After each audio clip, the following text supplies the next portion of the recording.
Dear students, welcome back.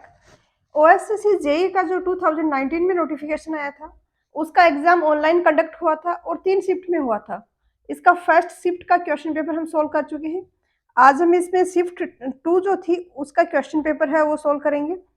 First question में दिया है कि राउंडेड एग्रीगेट्स हैं, उनमें यूजुअली हाई वर्केबिलिटी होती है कंपेयर टू एंगुलर, फ्लैकी और एलोंगेटेड एग्रीगेट्स। तो ये स्टेटमेंट करेक्ट है। ऐसा होता है एग्रीमेंट्स में कि जितना ज़्यादा सरफेस एरिया होगा उतना ही उनको मॉइस्चर ज़्यादा एब्जॉर्ब करेंगे। मॉइस्चर कंक्रीट में कम बचेगा तो वर्केबिलिटी कम होगी। तो जितना ज़्यादा सरफेस एरिया होगा उतनी ही कम वर्केबिलिटी होगी। राउंडेड एग्रीगेट्स ऐसे हैं जिनका सरफेस एरिया मिनिमम होता है, तो यहाँ पर इनमें जो वर्केबिलिटी होगी वो इन सारे जो टाइप्स हैं एंगुलर, फ्लेकी, एलोंगेटेड, इनसे ज़्यादा होगी। स्टेटमेंट 2 में दिया है कि इरेगुलर और पार्टली राउंडेड एग्रीगेट्स हैं, उनमें 65 टू 70% वॉइड्स ज़्यादा होते हैं और इसलिए उनकी वर्केबिलिटी हाई होती है कंपेयर टू राउंडेड एग्रीगेट्स। तो ये स्टेटमेंट बिल्कुल गलत है। ए यहाँ पर आंसर हो जाएगा। क्वेश्चन नंबर 2 में दिया है कि पॉलीविनाइल क्लोराइड है, ये कौन सा टाइप का मटेरियल है? तो प्लास्टिक होता है वो 2 टाइप का होता है, एक होता है थर्मोप्लास्टिक, एक होता है थर्मोसेटिंग। थर्मोसेटिंग ऐसा है कि एक बार माउल्ड कर दिया तो उसको टेम्परेचर इंक्रीज करके वापस से किसी दूसरी शेप में हम नहीं ढाल सकते। जैसे कि इलेक्ट्रिकल स्विचेज वगैरह है, इन सब में जो मटेरियल यूज होता है वो थर्मोसेटिंग है। टेम्परेचर बढ़ाने से पिघलता नहीं है वो, और उसको हम बार बार दूसरी शेप में माउल्ड नहीं कर सकते। एक होता है थर्मोप्लास्टिक, जिसके कंटेनर, बहुत सारे टाइप के टॉयज, ये सब बनते हैं। इसमें क्या होता है कि प्लास्टिक है वो डिफॉर्म होता है इजीली अगर हीट किया जाए, और इसको हम जिस शेप में चाहे फिर से रीयूज कर सकते हैं। तो यहाँ पर थर्मोसेटिंग होगा, पॉलीविनाइल क्लोराइड है वो इसका टाइप है। क्वेश्चन नंबर 3 में दिए है कि यहाँ पर स्टेटमेंट्स दिए हैं, इनमें से करेक्ट ऑप्शन है वो कौन सा है पर्ट नेटवर्क के रिगार्डिंग। फर्स्ट में दिए है कि पर्ट सिस्टम है, इसमें एनालिसिस होता है वो इवेंट ओरिएंटेड नेटवर्क डायग्राम्स के थ्रू होता है। तो इवेंट ओरिएंटेड नेटवर्क डायग्राम होता है पर्ट में, क्योंकि ये इस टाइप के प्रोजेक्ट्स हैं जो कि हम फर्स्ट टाइम कर रहे हैं, तो हमें नहीं पता कि एक इवेंट को अचीव करने के लिए हमें उसमें क्या क्या एक्टिविटी करनी पड़ेंगी। तो हम एक्टिविटी के बेसिस पे एनालिसिस नहीं कर सकते, इवेंट के बेसिस पे करते हैं। जैसे कोई रिसर्च टाइप का प्रोजेक्ट है तो उसमें इस टाइप तक मतलब इस टाइम तक उसका जो स्टडी वर्क है वो हो जाना चाहिए, इस टाइम तक उसका जो मॉडल वगैरह कुछ हमें बनाना है वो बन जाना चाहिए। बट अब मॉडल बनाने में हमें क्या क्या एक्टिविटी करनी है वो हमें नहीं पता है, तो वो फिर पर्ट एक टाइप का ये प्रोजेक्ट पर्ट टाइप से इसको एनालिसिस करते हैं। सेकंड में दी स्टेटमेंट में दिए है कि system of analysis is usually preferred for project which are repetitive. तो पर्ट है वो ऐसे प्रोजेक्ट्स के लिए होता है जो कि फर्स्ट टाइम हम कर रहे हैं। रिपीटेटिव के लिए होता है सीपीएम, वहां पर हम एक्टिवेटेड ओरिएंटेड एनालिसिस करते हैं। जैसे कि आपको एक घर बनाना है तो आपको स्लैब प्रिपेयर करनी है, वो एक एक्टिविटी हो गई आपकी। बीम बनानी है, कॉलम्स बनाने हैं, फ्लोरिंग करनी है, तो वहां पे पता है आपको किसी इवेंट को अचीव करने के लिए क्या क्या उसमें एक्टिविटी होंगी पहले। तो यहाँ पर सेकेंड स्टेटमेंट करेक्ट है, फर्स्ट है वो ट्रू है, बी हो गया आंसर। क्वेश्चन नंबर 4 में दिए है कि एक प्रोजेक्ट प्लानिंग है, उसमें फ्लोट है वो डिटरमाइन करता है कि flexibility for time, available time जो हमारे पास एक्स्ट्रा है, जिससे हम किसी एक्टिविटी को डिले कर सकते हैं without interfering delaying any of its successor activity. तो यहाँ पर जिस फ्लोट की बात करी है ये होता है फ्री फ्लोट। ये क्या डिसाइड करता है, क्या रिप्रेजेंट करता है कि कितने टाइम ड्यूरेशन से हम किसी एक्टिविटी को डिले कर सकते हैं कि वो उसकी जो सक्सेसर एक्टिविटी है उसके बाद में जो होने वाली एक्टिविटी है उसको वो अफेक्ट ना करे।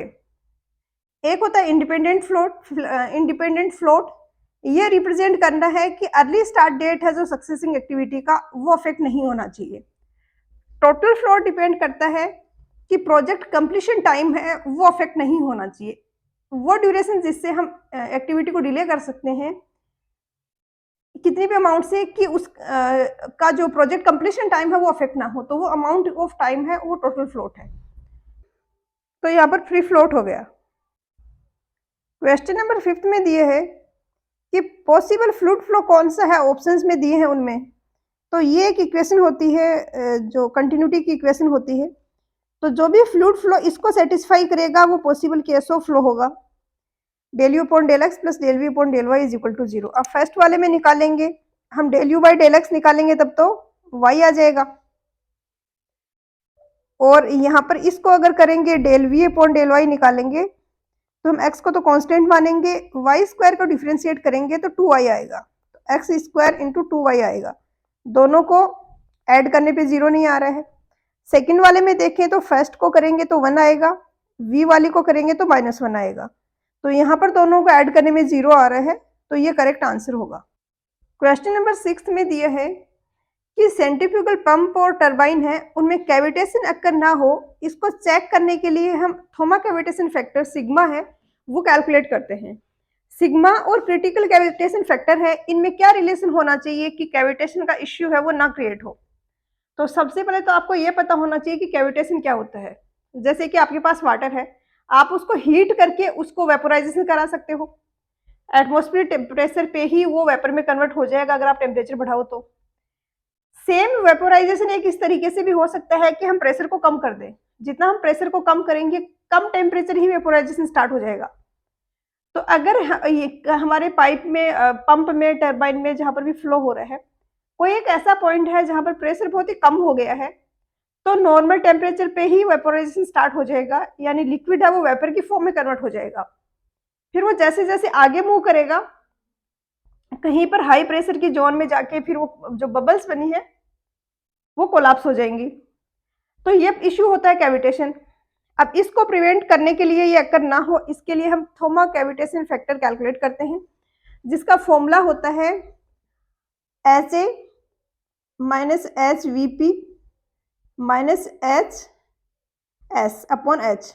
एच एस है टोटल हेड है, एच है वो टोटल हेड है, एच एस है वो स्टैटिक हेड है, H V P vapour pressure है, एच ए है वो एटमॉस्फेरिक प्रेशर है। तो एच एस हम हेड कैलकुलेट करते हैं, ये हम सॉरी एच एस स्टैटिक नहीं सक्शन हेड है, तो एच एस हम सक्शन हेड कैलकुलेट करते हैं, ये हम एब्सोल्यूट प्रेशर ना कैलकुलेट करके गेज प्रेशर कैलकुलेट करते हैं, और हम वेपर प्रेशर कैलकुलेट करते हैं एब्सोल्यूट प्रेशर की टर्म में। तो हमें इन दोनों का कंपेयर करना है। हम क्या चाहते हैं कि एब्सोल्यूट हमारा जो प्रेशर है किसी पॉइंट पर, that should be greater than H vapour pressure. ज्यादा प्रेशर रहेगा तब तक वेपोराइजेशन की, कैविटेशन की दिक्कत नहीं आएगी। अब इसको हम लिखने के लिए इस इक्वेशन को ऐसे लिख देते हैं कि एच एब्सोल्यूट को मैं लिख सकती हूँ एटमॉस्फेरिक माइनस जो सक्शन हेड है।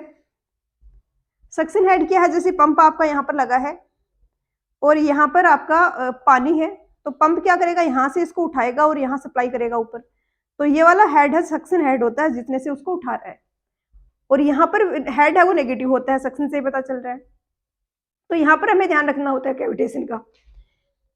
तो मैं कह रही थी कि H A minus H S हम लिख सकते हैं atmospheric pressure minus suction head suction pressure, ये इक्वेशन हम लिख सकते हैं। और हमें इसको किससे देखना है, कंपेयर किससे करना है, हमें इसको कंपेयर करना है एच वी से। तो इसमें से मैं अगर माइनस एच वी पी कर दूं, दिस डिवाइडेड बाई एच, ये हो जाता है थोमा कैविटेशन नंबर, जो डिफरेंट एच एस की वैल्यूज के लिए डिफरेंट होगा। अब एक क्रिटिकल हमें दिया गया है कि इसके एक बार पहुंचते ही वेपोराइजेशन स्टार्ट हो जाएगा, वो क्या होगा, H A minus H S max minus H V P divided by H. तो क्रिटिकल के इक्वल अगर थोमा कैविटेशन फैक्टर पहुंच गया है तो वहां पर वेपोराइजेशन स्टार्ट हो जाएगा। ये वाली टर्म जो है H A minus H S, ये एच वी पी से जितनी ज्यादा बड़ी होगी उतनी कैविटेशन में हम सेफ रहेंगे, यानी ये वैल्यू अगर बड़ी होगी, ये वाली वैल्यू अगर एच वी पी से बड़ी होगी तो हम सेफ रहेंगे, और ये बड़ी होगी तो सिग्मा ये थोमा कैविटेशन फैक्टर की वैल्यू भी बड़ी होगी।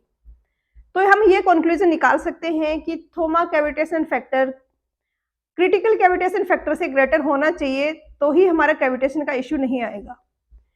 तो ए यहाँ पर आंसर हो गया। क्वेश्चन नंबर 7 में दिया है कि एक वियर है, उसका फाउंडेशन है, उसमें हॉरिजॉन्टल फ्लोर है एक 30 मीटर लेंथ का, एक अपस्ट्रीम पाइल है डेप्थ है जिसकी 8 मीटर, और एक डाउनस्ट्रीम पाइल है जिसकी डेप्थ है 12 मीटर।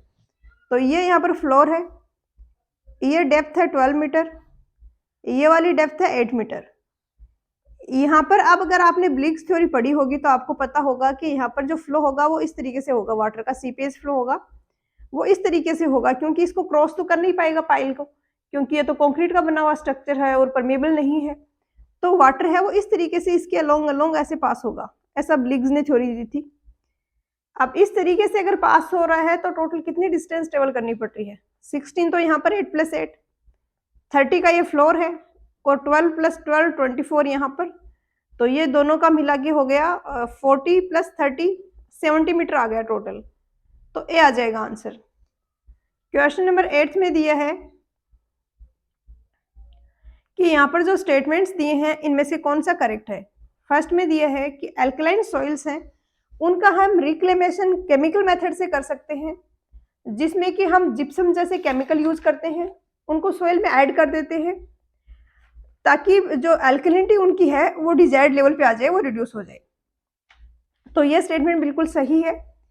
हम क्या करते हैं, जहाँ पर भी एल्कलिनिटी ज़्यादा है हम जिप्सम को ऐड करते हैं। तो जिप्सम में होता का फॉर्मूला ये होता है CaSO4 2S2। इसको हम ऐड करते हैं तो सोइल में क्या है, Na2CO3 है, एल्कलिनिटी है। यहाँ पे Na2SO4 बनता है और CaCO3 बन जाता है।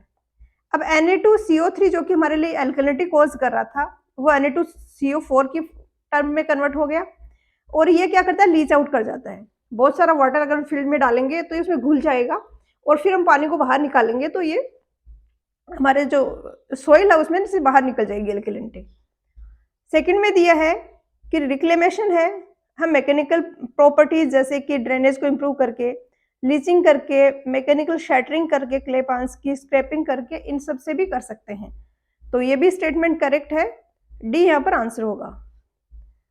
क्वेश्चन नंबर 9 में दिया है कि IS 456 के अकॉर्डिंग अगर हमारे पास कोई टेस्ट डाटा नहीं है तो टोटल श्रिंकेज वैल्यू हम श्रिंकेज स्ट्रेन कंक्रीट के लिए क्या लेंगे। तो ये कोड में दी गई है वैल्यू और आपको याद ही रखनी होगी, काफ़ी ज़्यादा एग्जाम्स में पूछी गई है, 0.0003 है। और IS 456 के जो भी इंपॉर्टेंट पॉइंट्स हैं जो कि बहुत फ्रिक्वेंटली एग्जाम्स में पूछे जाते हैं उस पर मैंने एक सेपरेट वीडियो बनाया है। अगर आप वो वीडियो देख लोगे तो इस टाइप के क्वेश्चंस में आपको कोई दिक्कत नहीं आएगी कभी। ऊपर आई बटन में मैं लिंक डाल दूंगी। क्वेश्चन नंबर 10th में दिया है कि यहाँ पर दो टाइप के वेल्ड दिए हैं, बट वेल्ड और फिलेट वेल्ड। पूछा है कौन सा वेल्ड है जिसमें कि मेंबर सब ओवरलैप करते हैं एक दूसरे पे। कितना बेसिक क्वेश्चन है, ऑब्वियसली सी होगा आंसर। क्वेश्चन 11th है, ये भी काफी कॉमन है। इसमें पूछा है कि रिक्वायर्ड स्लोप करेक्शन क्या होगा अगर 80 मीटर लेंथ मेजर की गई है अलोंग ए ग्रेडियंट 1/20। तो बेसिकली हमें ये हॉरिजॉन्टल डिस्टेंस मेजर करनी थी और हमने ये गलती से इंक्लाइंड डिस्टेंस मेजर कर ली किसी कारण से। तो अब इंक्लाइंड डिस्टेंस अगर 80 मीटर है, ग्रेडियंट है 1/20 का, यानी 20 मीटर की डिस्टेंस में ऐसे है कि ये डिस्टेंस अगर 20 मीटर है, ये डिस्टेंस 20 मीटर है तो ये 1 होगा।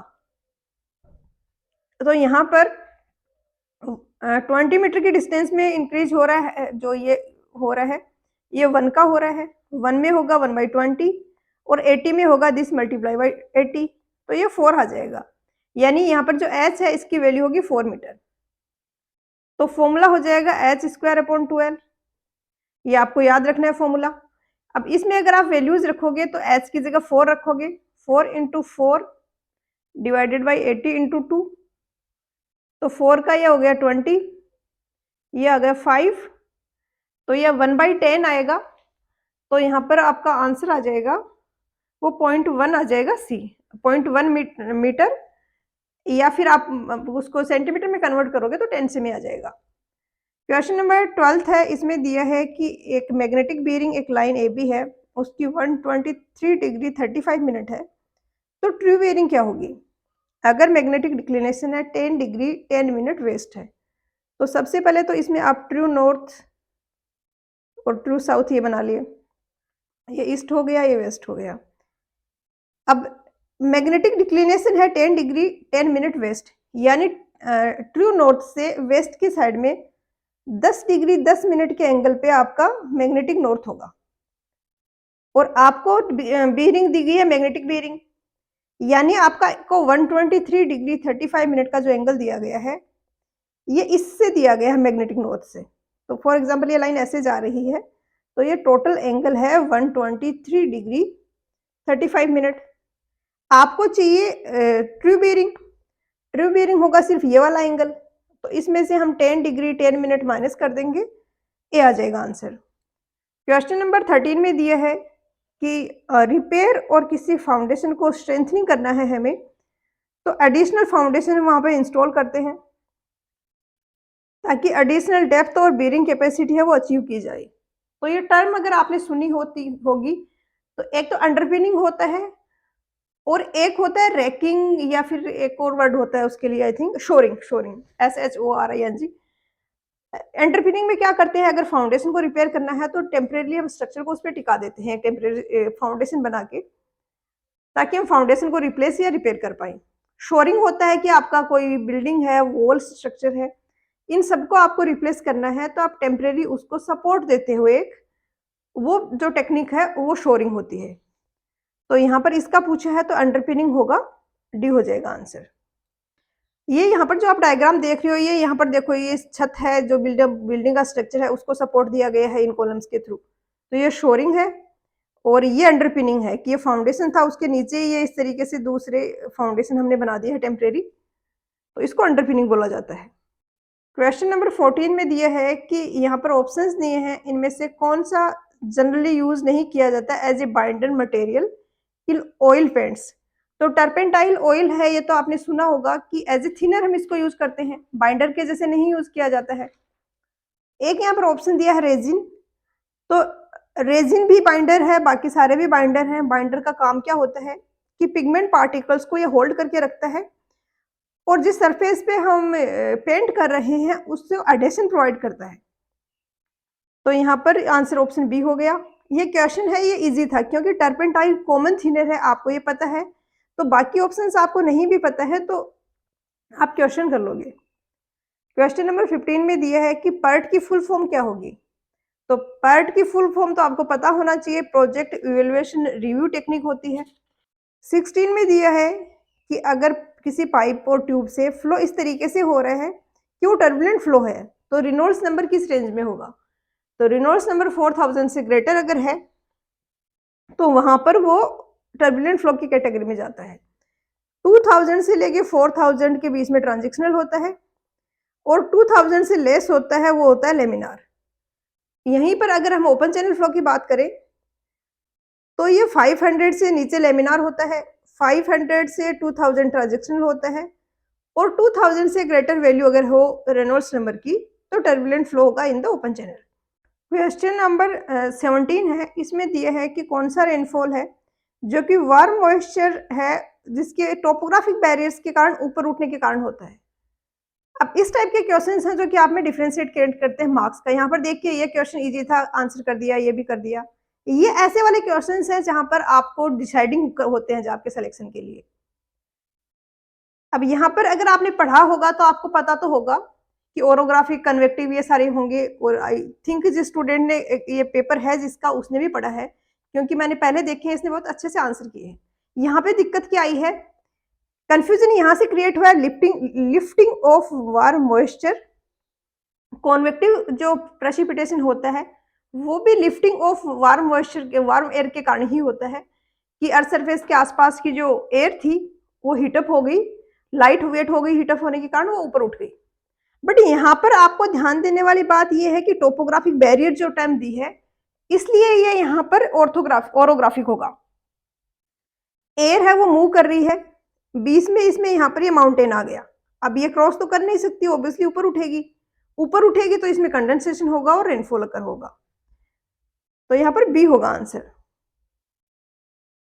क्वेश्चन नंबर 18 में दिया है कि कंटिन्यूअस बीम है, उसको हम डीप बीम कंसिडर करें, इसके लिए effective span to overall depth जो रेशियो है वो किससे कम होना चाहिए, मतलब 2.5 3.5 जो एल है डिवाइडेड बाय कैपिटल डी, ये किससे कम होगा तो हम उसको as a deep beam consider करेंगे। तो ये भी IS कोड में दिया गया है। सिंपली सपोर्टेड के लिए ये रेशियो है, ये लेस देन 2 होना चाहिए, और कंटिन्यूअस के लिए ग्रेटर होना चाहिए लेस देन 2.5। और यहाँ पर ये भी आपको समझ आना चाहिए कि डी जितना ज्यादा होगा ये L/D का रेशियो उतना ही कम होगा, तो इसलिए लेस देन 2 वाले को हमने डी बीम की कैटेगरी में डाला है। ये इक्वल टू या ग्रेटर देन 2 हुआ, इट मीन्स क्या हुआ, इसकी वैल्यू बढ़ रही है, इट मीन्स डी की वैल्यू है अब घट रही है, अब डीप बीम नहीं रही वो, तो 2.5 होगा आंसर। क्वेश्चन नंबर 19 में दिया है कि चैन सर्वेइंग में कोई एरिया है, उसको हमें सर्वे करना है, उसको हम नंबर ऑफ स्मॉल ट्राइंगल्स में डिवाइड कर लेते हैं। They should be well conditioned triangle, ये भी कंडीशन होती है। अब उसमें सर्टेन लाइंस होती हैं जो एक्यूरेसी चेक करने के लिए होती हैं ट्राइंगुलेशन वर्क की, जिसमें क्या होता है, ये जैसे ट्राइंगल है, इसमें अपेक्स पॉइंट को कोई फिक्स पॉइंट है बेस पर, उससे हम डिस्टेंस मेजर करते हैं। तो हम क्या करते हैं, हमने ये ट्राइंगल फील्ड में भी बनाए हुए हैं, तो ये फील्ड में हमने डिस्टेंस मेजर की, हमने हमारे मैप में डिस्टेंस मेजर की, और हम चेक करते हैं कि क्या दोनों वैल्यू सेम आ रही हैं। सेम आ रही है मतलब हमने जो काम किया है वो बहुत एक्यूरेसी के साथ किया है।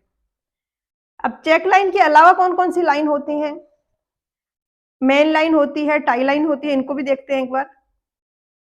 ये यहाँ पर एक एरिया है जिसको हमने सर्वे करना है, तो इसमें ये वाली जो लाइन है ये मेन सर्वे लाइन होगी, ये वाली जो लाइन है जो बीचों बीच जा रही है ये होती है बेस लाइन, और ये यहाँ पर ट्राइंगल बन रहा है, इसमें ये वाली जो डिस्टेंस हम चेक करेंगे वो होगी चेक लाइन होगी, ये जो लाइन है। और अगर हमें कहीं पर ऑफसेट लेने हैं, डिटेल्स लेने हैं, तो जैसे ये वाली लाइन है, ऐसी लाइन्स होती हैं टाई लाइन। तो डी हो गया, बाकी लाइन्स भी देख ली हमने सारी। क्वेश्चन नंबर 20 में दिया है कि इंडियन स्टैंडर्ड्स के अकॉर्डिंग मैसनरी यूनिट है कोई, उसको अर्थक्वेक रेजिस्टेंट बिल्डिंग बनाने के लिए सॉलिड कंक्रीट ब्लॉक्स हैं जो हम यूज़ कर रहे हैं, उसमें उनकी क्रशिंग स्ट्रेंथ है वो किससे लेस नहीं होनी चाहिए, तो यहाँ पर आंसर होगा डी। क्वेश्चन नंबर 21 में दिए है कि पोज़ोलरिंग मटेरियल है वो ऐसे मटेरियल हैं जिनकी खुद की तो कुछ सीमेंटियस प्रॉपर्टीज नहीं होती, बट ये सीमेंटियस कंपाउंड्स बनाते हैं जब ये लाइम के साथ में रिएक्ट करते हैं प्रेजेंस ऑफ वाटर। यहाँ पर पूछे आर्टिफिशियल पोज़ोलरिंग मटेरियल कौन सा है, तो कंक्रीट में आपने पढ़ा होगा कि पोज़ोलरिंग मटेरियल है हम उनको ऐड करते हैं और पीपीसी बनाते हैं, पोर्टलैंड पोज़ोलाना सीमेंट। तो फ्लाई एश है वो एक ऐसा आर्टिफिशियल पोज़ोलरिंग मटेरियल है जिसको हम यूज करते हैं, तो यहाँ पर सी होगा आंसर। क्वेश्चन नंबर 22 में दिया है कि यहाँ पर ऑप्शंस दिए हैं, उनमें से कौन सा ऐसा है जो कि नेटवर्क एनालिसिस में इवेंट का एग्जांपल है। तो इवेंट होता है कि जैसे आप जा रहे हो, आप कहीं पहुंच गए, you have reached there, that is an event, आप जा रहे हो ये एक्टिविटी है। अब यहाँ पर अगर हम ऑप्शंस में देखें तो एक्सक्वेट फाउंडेशन ये कोई इवेंट नहीं होगा, मिक्स कंक्रीट ये भी कोई इवेंट नहीं होगा, ये तो एक्टिविटीज हैं। एक्सक्वेशन कंप्लीटेड ये एक इवेंट हुआ, असेंबल पार्ट्स ये भी एक एक्टिविटी है, तो सी हो गया आंसर। क्वेश्चन नंबर 23 में दिया है कि यहाँ पर ऑप्शंस में दिए हैं उनमें से कौन सा साइट इन्वेस्टिगेशन का मेन ऑब्जेक्टिव नहीं है for a particular construction with respect to soil exploration, मतलब कहीं पर हमें कंस्ट्रक्शन करना है, उसके लिए सोइल की टेस्टिंग कर रहे हैं, तो कौन सा मेन ऑब्जेक्टिव नहीं है। अब यहाँ पर ऐसे स्टेटमेंट्स हैं कि थोड़ा सा देख के कंफ्यूजन हो सकता है, बट स्टेटमेंट्स आप पढ़ोगे ना क्वेश्चन के सारे तो आपको क्लैरिटी आ जाएगी। फर्स्ट में दिया है to assess the soil conditions at the site of construction from geological, geotechnical and aerial perspective, ये सब आप स्टडी करोगे। ग्राउंड वाटर कंडीशंस को भी स्टडी करोगे क्योंकि वो सोइल की स्ट्रेंथ को, बेयरिंग कैपेसिटी को अफेक्ट करते हैं। Measurement of mechanical properties such as strength of different soil और रॉक स्ट्राटा, ये भी ठीक स्टेटमेंट है। डी देखिए, अब इसमें दिया है कि measurement of vertical distance between 2 points on a undulated ground, तो ये तो हम सर्वेइंग में करते हैं, जब हम लेवलिंग करते हैं 2 पॉइंट्स के बीच की वर्टिकल डिस्टेंस निकालते हैं, कंटूरिंग करते हैं, तो ये नहीं होगा। क्वेश्चन नंबर 24 में दिया है कि जो स्ट्रीम फंक्शन है शाई, उसके रिगार्डिंग कौन से स्टेटमेंट यहाँ पर करेक्ट है। फर्स्ट में दिया है कि ओनली 3 डायमेंशनल फ्लो के लिए एग्जिस्ट करता है, तो शाई जो है स्ट्रीम फंक्शन ये 2D फ्लो के लिए ही एग्जिस्ट करता है और ये इक्वेशन होती है इसकी वेलोसिटी के लिए। दूसरा में दिया है कि स्ट्रीम फंक्शन है वो अगर एग्जिस्ट कर रहा है तो flow has to be rotational, तो ये भी गलत स्टेटमेंट है। जो वेलोसिटी पोटेंशियल फंक्शन फाई होता है वो अगर एग्जिस्ट कर रहा है, कंटिन्यूटी इक्वेशन को सेटिस्फाई भी कर रहा है, तो फ्लो हमेशा इरोटेशनल होगा। बट शाई के केस में अगर कंटिन्यूटी इक्वेशन को सेटिस्फाई कर भी रहा है तो भी फ्लो है वो रोटेशनल और इरोटेशनल दोनों हो सकता है। तो यहाँ पर दोनों ही स्टेटमेंट गलत हो गए। ऑप्शन में देखें तो यहाँ पर डी हो जाएगा आंसर। क्वेश्चन नंबर 25 में दिया है कि मॉइस्चर कंटेंट का वो पॉइंट जिससे नीचे क्रॉप और प्लांट है वो एक्सट्रैक्ट नहीं कर सकते मॉइस्चर को। तो बहुत बेसिक सा क्वेश्चन है, ये परमानेंट विल्टिंग पॉइंट होता है। क्वेश्चन नंबर 26 में दिया है कि फायर डिमांड है, ये एक फैक्टर है वाटर क्वांटिटी रिक्वायर्ड जो है किसी कम्युनिटी के लिए वाटर की, उसको एस्टिमेट करने के लिए, डिटरमाइन करने के लिए। अब इसमें पूछा है कि कुचिलिंग्स फॉर्मूला हम उसमें यूज करते हैं फायर डिमांड फाइंड आउट करने के लिए। तो ये फॉर्मूला ही आपसे पूछा है कि कौन सा कुचिलिंग फॉर्मूला है। तो ये होता है वो फॉर्मूला। पी यहाँ पर पॉपुलेशन होती है थाउजेंड्स में, और क्यू है लीटर पर मिनट का डिस्चार्ज होता है। ये याद रखना है आपको वैल्यूज, क्योंकि न्यूमेरिकल भी पूछा जा सकता है। तो लीटर पर मिनट में आपको डिस्चार्ज क्यू मिलेगा, और पॉपुलेशन थाउजेंड्स में है यानी 10,000 है, तो पी की वैल्यू आप 10 रखोगे। क्वेश्चन नंबर 27 में दिए है कि एक आरसीसी बीम सेक्शन है, उसमें एरिया ऑफ स्टील रेनफोर्समेंट है इस तरीके से है कि परमिसिबल स्ट्रेसेस जो कंक्रीट में है और स्टील में है वो साइमल्टेनियसली डेवलप हो रहे हैं। मतलब सेम टाइम पे कंक्रीट भी अपना मैक्सिमम स्ट्रेस पे है, जो परमिसिबल मैक्सिमम स्ट्रेस है उस पे है, स्टील भी परमिसिबल मैक्सिमम स्ट्रेस पर है सेम टाइम में। तो ये होता है बैलेंस्ड सेक्शन, क्रिटिकल सेक्शन। तो यहाँ पर सी होगा आंसर। अगर ओवर रेनफोर्स्ड हुआ यानी हमने स्टील ज़्यादा डाला है तो कंक्रीट पहले परमिसिबल मैक्सिमम स्ट्रेस पे पहुंचेगा, और अगर अंडर रेनफोर्स्ड है यानी हमने स्टील क्रिटिकल सेक्शन से कम डाला है तो स्टील पहले मैक्सिमम परमिसिबल स्ट्रेस पे पहुंचेगा। क्वेश्चन नंबर 28 में दिए है कि एक आरसीसी रेक्टेंगुलर बीम है, तो शीयर स्ट्रेस डिस्ट्रीब्यूशन कर्व है उसका शेप कैसा होगा। तो सोम में तो आपने पढ़ा ही होगा कि अगर रेक्टेंगुलर सेक्शन है तो शीयर स्ट्रेस डिस्ट्रीब्यूशन इस तरीके से होता है, और आरसीसी में भी जब हम डिजाइन करते हैं तो शीयर स्ट्रेस डिस्ट्रीब्यूशन को इस तरीके से पैराबोलिकली ही अज्यूम करते हैं। ए होगा करेक्ट आंसर। क्वेश्चन नंबर 29 में दिए है कि एस्फाल्ट रोड सरफेस है, उसमें रेवलिंग जो होती है वो उसका कौन सा कोज नहीं है, ऑप्शंस में दिया इनमें से। तो यहाँ पर सी होगा आंसर। हाई टेम्परेचर पे कंस्ट्रक्शन करने से रेवलिंग नहीं होगी। अगर कॉम्पेक्शन प्रॉपर नहीं है, कंस्ट्रक्शन रेनफॉल के ड्यूरिंग किया गया है तो फिर एडेशन भी अच्छे से नहीं होगा, और या फिर बिटुमिन कंटेंट है वो लो रखा गया है। तो इन तीनों केसेस में जो रेवलिंग है उसके चांसेस होते हैं। और रेवलिंग है क्या, इसमें डिसइंटीग्रेट हो जाती है जो रोड सरफेस है। क्वेश्चन नंबर 30 में दिया है कि यहाँ पर जो स्टेटमेंट्स दी हैं, यहाँ पर जो एक्टिविटी दी हैं, उनमें से कौन कौन सी ऐसी एक्टिविटी है, मतलब हर एक ऑप्शन में 2 एक्टिविटी दी हैं, तो कौन सी ऐसी एक्टिविटी है जो पैरेलल एक्टिविटी हो सकती हैं कि साथ में ही दोनों एक्टिविटी हो रही हैं। फर्स्ट में दिया casting of roof and construction of parapet wall. क्या ये हो सकता है साथ में? जब तक रूफ नहीं बनाई या पैरापेट वॉल किस पे बनाओगे, तो ये पैरेलल नहीं हो सकता, एक के बाद एक होगा। Construction of walls and casting of roof, ये भी एक के बाद एक होगा। Construction of walls and carpentry work of doors and Windows, तो डोर्स का जो बनाने का काम है, कारपेंटर का जो काम है, वो तो जब तक वॉल्स का कंस्ट्रक्शन हो रहा है अपना साइड में बैठ के कर सकता है, तो ये पॉसिबल है, सी होगा आंसर। डी में दिया है digging of A septic tank and concreting of A septic tank, तो डिग नहीं करोगे तब तक कॉन्क्रीटिंग कैसे कर दोगे। क्वेश्चन नंबर 31 में दिया है कि यहाँ पर जो ऑप्शंस में दिए हैं उनमें से कौन सा रेफर कर रहा है level between the buildings window base and floor level above ground level. तो सिल लेवल, प्लिंथ लेवल और लिंटर लेवल तीनों ही काफी ज्यादा पूछे जाते हैं एग्जाम में। ये यहाँ पर जो आप रूम देख रहे हो इसमें ये वाली जो लाइन है ये शो करिए प्लिंथ लेवल को, मतलब ये वो लेवल है जहाँ पर आपका ग्राउंड फ्लोर है वो कंस्ट्रक्टेड है।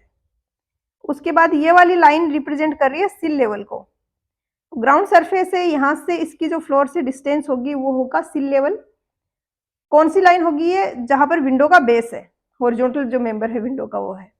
और दूसरा ये जो ओपनिंग है इनका जो टॉप लाइन है इसके अलोंग जो होगी ये होगी आपकी लिंटर लेवल। तो ये तीनों ही आपको पता होना चाहिए, बहुत ज़्यादा इंपॉर्टेंट है। तो यहाँ पर आंसर सी हो जाएगा, सिल लेवल। क्वेश्चन नंबर 32 में दिए है कि कौन सा जियोलॉजिकल फॉर्मेशन है जो कि ना तो कंटेन करता है कोई अमाउंट ऑफ ग्राउंड वाटर और ऑब्वियसली कंटेन नहीं करेगा तो ट्रांसफर भी कहाँ से करेगा। तो 4 टाइप के होते हैं। एक्वीफर तो आपने बहुत ज़्यादा सुना ही होगा, ये ट्रांसमिट भी करता है, स्टोर भी करता है। एक्वीक्लूड है, इंक्लूड तो करता है, ट्रांसफर नहीं कर पाता। एक्विटार्ड है, ये करता है ट्रांसफर बट रिटार्डेड रेट पे करता है, जो कि सिग्निफिकेंट नहीं होती है यील्ड के लिए। और एक्वीफ्यूज है, ये तो ना ट्रांसमिट करता है ना स्टोर करता है, फ्यूज बल्ब के जैसे यूजलेस है। यहाँ पर आंसर ऑप्शन डी होगा। और कौन सा ऐसा स्टार्टम हो सकता है जो कि स्टोर भी ना करे, ट्रांसफर भी ना करे? जैसे कोई रॉक स्ट्रक्चर है, तो उसमें वर्ड्स ही नहीं होंगे, तो फिर वो स्टोर भी नहीं कर पाएगा, और स्टोर नहीं करेगा तो ऑब्वियसली कहाँ से ट्रांसफर करेगा। क्वेश्चन नंबर 33 में दिया है कि वो type of layout water supply distribution system का जिसमें वन मेन लाइन होती है और जिससे सबमेन्स निकलती हैं, लेटरल ब्रांच निकलती हैं, and most suitable for irregular ground city. ऐसे क्वेश्चंस में हर एक वर्ड बहुत इंपॉर्टेंट है आपके लिए। इरेगुलर ग्राउंड सिटी के लिए आपने देखा होगा डेड एंड सिस्टम बेस्ट रहता है। ये एक बार सारे देख लेते हैं। ये होता है डेड एंड सिस्टम, जिसमें ये आपकी मेन लाइन यहाँ से जा रही है, इससे सबमेन जा रही हैं और इससे ब्रांचेज जा रही हैं। ग्रिड आयरन सिस्टम में इस तरीके से बीच में से एक मेन लाइन जाती है, ये सबमेन है, ये ब्रांचेज है। तो ये इरेगुलर के लिए नहीं होगा, इरेगुलर दे दिया तो ये सबसे सुटेबल है। इसके अलावा होता है रिंग सिस्टम, जिसमें कि जो चारों तरफ इस तरीके से वाटर की मेन लाइन जाती है और बीच में ये सबमेन वगैरह जा रही हैं। रेडियल है, इसमें रेडियस की डायरेक्शन में वाटर फ्लो होता है। ये बीच में जो यहाँ पर सेंटर बने हुए हैं, यहाँ पर ये रिजर्वोयर बने होते हैं और इनसे वाटर है वो इस तरीके से फ्लो हो रहा होता है। तो यहाँ पर आपका सी हो जाएगा करेक्ट आंसर। क्वेश्चन नंबर 34 में दिया है कि टैक्योमेट्री कांस्टेंट है सर्वेइंग में, उसमें एक तो एडिटिव कांस्टेंट होता है, दूसरा कौन सा होता है? तो इससे ज़्यादा इजी क्वेश्चन तो हो ही नहीं सकता टैक्योमेट्री में। एक होता है आपका एडिटिव, एक होता है मल्टीप्लाइंग। क्वेश्चन नंबर 35 में दिया है कि जो यहाँ पर स्टेटमेंट्स दिए हैं उनमें से करेक्ट ऑप्शन कौन सा है with respect to width of pavement और कैरेजवे इन हाईवे इंजीनियरिंग।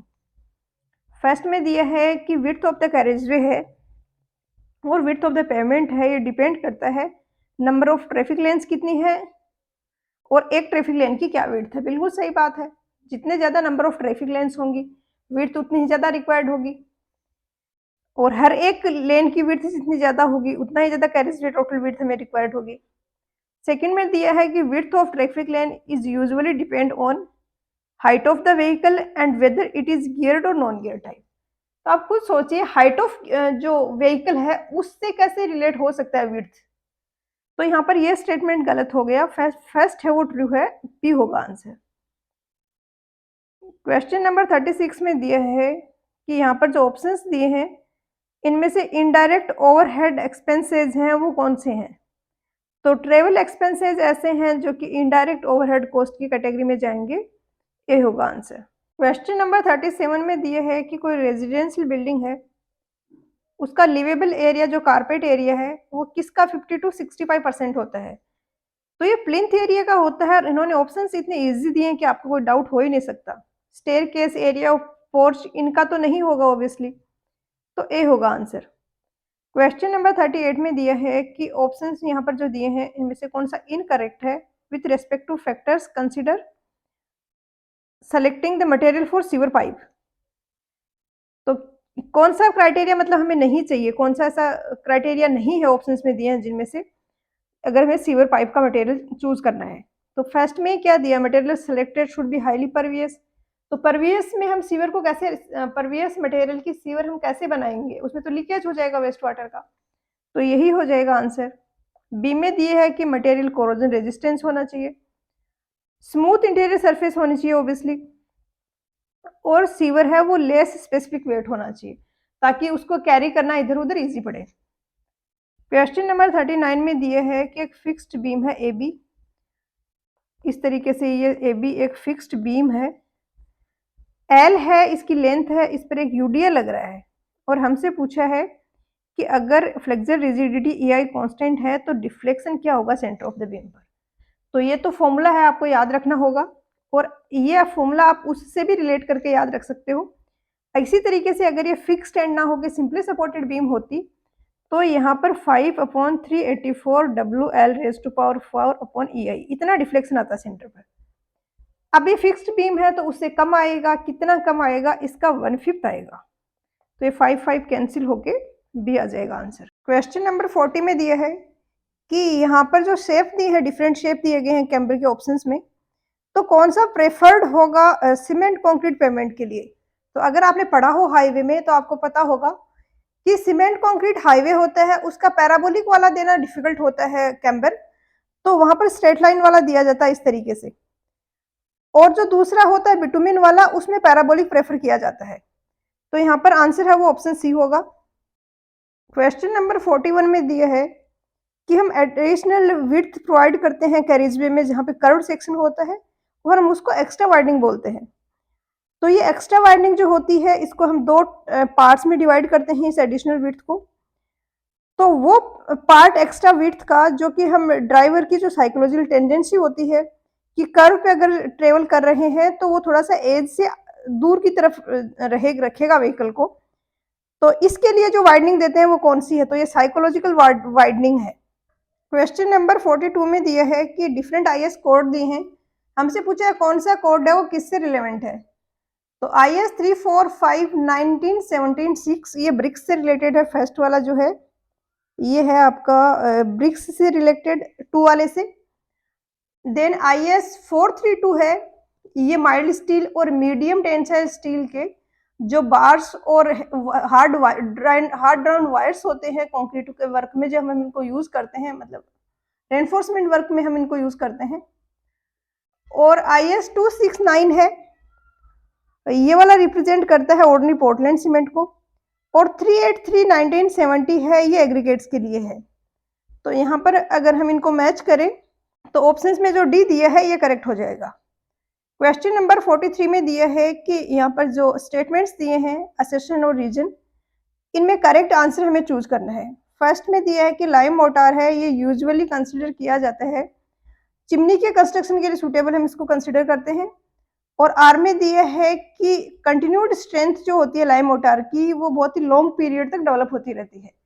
तो स्टेटमेंट फर्स्ट करेक्ट है, और सेकंड असर्शन भी उसका मतलब सेकंड स्टेटमेंट भी उसका रीजन है। तो यहाँ पर सी होगा आंसर। क्वेश्चन नंबर 44 में दिया है कि यहाँ पर जो ऑप्शंस दिए हैं इनमें से स्ट्रिप फुटिंग कौन सी है। तो स्ट्रिप फुटिंग है एक सैलो फुटिंग का टाइप है, जिसमें कि एक डायमेंशन है वो बहुत ही लार्ज होती है कंपेयर टू दूसरी डायमेंशन। तो ये वॉल फुटिंग के लिए होगा, डी होगा आंसर। दूसरी well footing, friction pile footing, bearing pile footing, ये सारी की सारी डीप फाउंडेशन के टाइप है। क्वेश्चन नंबर 45 में दिए है कि टर्जागी के अकॉर्डिंग शैलो फाउंडेशन की क्या कंडीशन है। तो डेप्थ अगर विड्थ के इक्वल या उससे कम है तो हम उस केस में फाउंडेशन को शैलो फाउंडेशन के कैटेगरी में रखेंगे। सी यहाँ पर करेक्ट आंसर होगा। क्वेश्चन नंबर 46 है, इसमें दिया है कि वर्टेक्स फ्लो क्या होता है। वर्टेक्स फ्लो में एक फ्लूइड है, वो कर्व पाथ के अलोंग फ्लो होता है।